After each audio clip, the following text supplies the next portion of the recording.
Hello everyone, meteorologist Carly Smith here. This is your weather impact alert update for impacts from Milton. We've got a rip current hazard and minor coastal flooding possible, thanks in part to 8 to 11 second periods between our waves at our local coastline. That's going to be anywhere between now and Friday. At our local coastline, that's going to be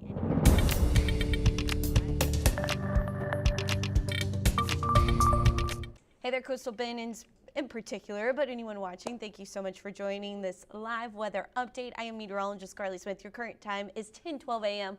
on this Tuesday morning, October 8th.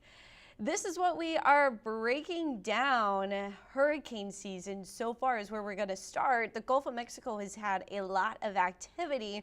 Of course, we've seen it locally with our wave action. We've had some pretty rough surf conditions at times throughout this summer, throughout hurricane season. The 2024 hurricane season so far, here's a reminder of where we've been. Several named storms in the Gulf of Mexico. In fact, now with Milton, we are now up to 7 named storms in the Gulf of Mexico. None with a direct impact to Corpus Christi, but we did see wave heights increase with several, and our rip current risk goes up as well. So here's a breakdown also. Milton yesterday made it up to a Category 5 hurricane with 180 mile per hour winds. That does rank among the top 6. It is the tied for the third strongest wind speeds recorded in the Gulf of Mexico in particular. So Hurricane Allen did hit South Texas back in 1980. Not as it was hitting South Texas, but as it was entering the Gulf of Mexico, that hurricane did reach 190 mile per hour winds. So here's a look at those strongest storms. You can see where Allen made landfall.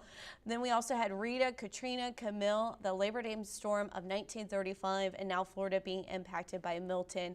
Could be the strongest storm to really impact Central Florida in quite some time. So here's a look at the latest on Hurricane Milton. Category 4 storm, 150 mile per hour winds. So they have strengthened a little bit since 4 a.m. by about 5 miles per hour. So the eye wall is starting to look a little bit more organized, but you do see it is still a little bit crooked. So I think Milton is starting to interact with some of that shear and some of those steering winds that are going to take it up to the northeast toward Florida, but it is currently moving east-northeast there at 9 miles per hour. So we're going to continue to see the storm making that track toward Florida as we speak.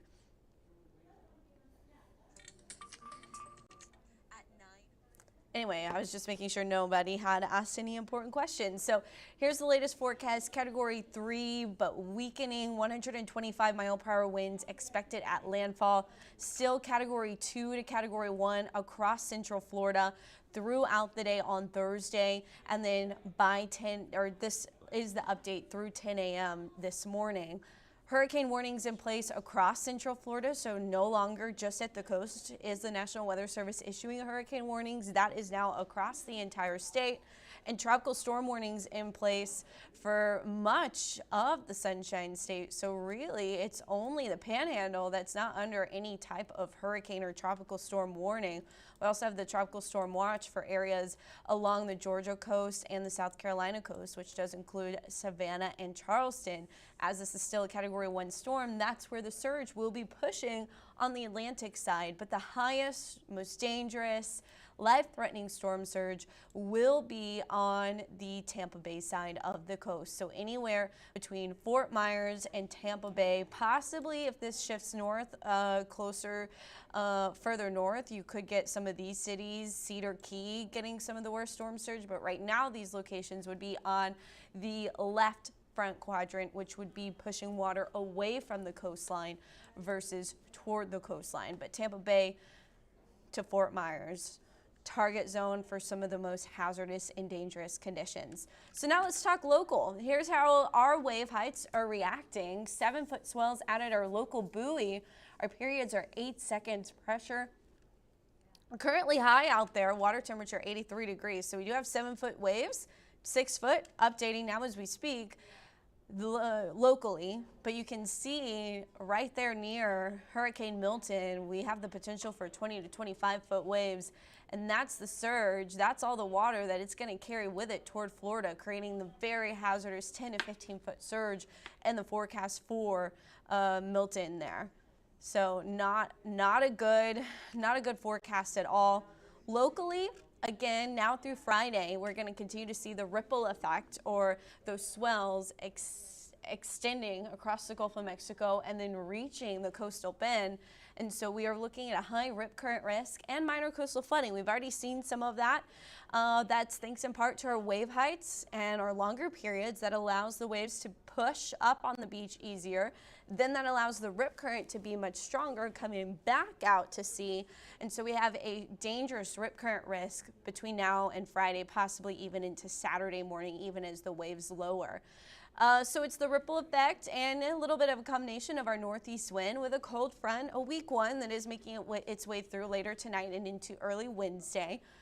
High tide is overnight, so it's going to be camping or driving on the beach during the evening into the overnight hours and early morning hours when we see most of that coastal flooding. So this is Bob Haw Pier, where it used to be, where they're building the new one, which is exciting news.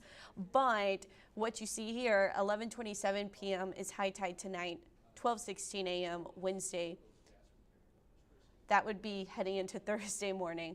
And then also we have 1:04 a.m. heading into Friday morning. So that is your tide forecast. Taking a look outside right now, tide is looking good at North Beach. North Beach is technically under that coastal flood advisory that is for now through Thursday evening. What we see here, hot temperatures, yeah, they're going to be hot across the area because we're in sunshine and we're in that northerly wind, that subsidence that happens on the backside of hurricanes or tropical systems. On top of that, we have high pressure to our north that's bringing in the warmer, drier air. So we're 96 degrees possible for the high in Corpus Christi today. That is going to near a record high. So our record high is 97. Yesterday we made it to 95, which is the record high there. The record high was 95 yesterday. So here's our future cast with our cold front moving south, Milton going toward Florida, tapping into those steering winds, looking future cast, keeping it very organized, very strong. And then it does weaken as it makes its way into the Atlantic, but still rip current risk, coastal flooding surge possible along the east coast there as well. High pressure keeping us nice and dry here in Texas, and so we've got sunshine in our forecast. The only hazard is at the beach, so if you have time to go to the beach between now and Friday, even Saturday morning, use caution. Otherwise, enjoy the sunshine. That weak front that moves through is going to drop our temperatures just a teeny tiny bit. And we will see overnight lows feeling very nice and pleasant. So that's all I have for y'all. I hope you have a terrific Tuesday and stay safe out there.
are shitty.